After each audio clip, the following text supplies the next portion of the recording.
Hello বন্ধুরা, good morning. আজকের ভিডিওতে আমি তোমাদের দেখাবো কিভাবে আমি এই দেশি পয়েনসেটিয়া গাছের ডাল থেকে খুব সহজেই নতুন গাছ তৈরি করি। এই ভ্যারাইটি থেকে সহজেই নতুন গাছ করা যায়, কিন্তু যেগুলো ইম্পোর্ট করে আনা হয় থাইল্যান্ড ভ্যারাইটি বা হাইব্রিড ভ্যারাইটি, সেগুলো থেকে কিন্তু সহজে চারা করা যায় না। সেগুলোতে কলম করতে হয়, গ্রাফট করতে হয় বা টিস্যু কালচার প্রসেসে নতুন গাছ বানাতে হয়।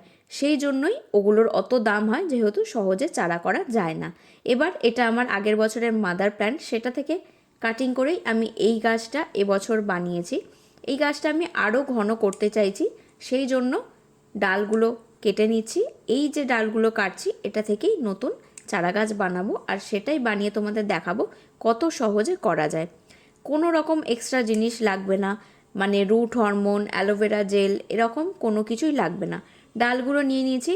নিচের দিকের 3-4টে ডাল আমি সাবধানে ছিঁড়ে দিচ্ছি।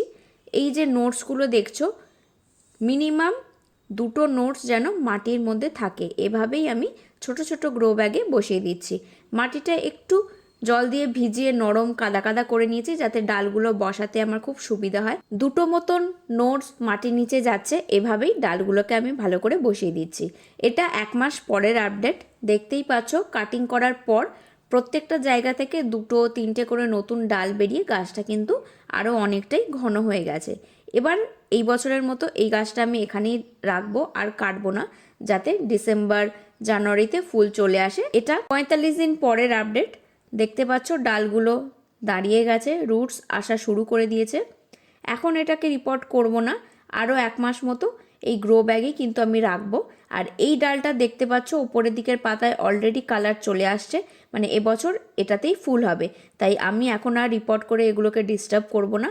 আর পয়েনসেটিয়া গাছে যখন ফুল আসার সময় হয়, পুরনো পাতাগুলো কিন্তু ঝরতে থাকে, সেটা ভয় পাওয়ার কিছু নেই, এটাই খুব স্বাভাবিক। ফুল হয়ে গেলে আবার ডাল কেটে দিলেই নতুন সবুজ সবুজ ডাল ভর্তি বেরিয়ে যায়। সারা বছর এই গাছটা সুন্দর সতেজ সবুজ হয়ে থাকে।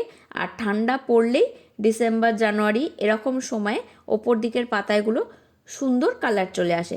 যারা নতুন গাছ করছো তারা অবশ্যই এই দেশি ভ্যারাইটিগুলো দিয়েই করা শুরু করো, খুব সহজেই তোমরা করতে পারবে। আজকের ভিডিওটা এখানেই শেষ করছি, পরের ভিডিওতে খুব তাড়াতাড়ি দেখা হবে।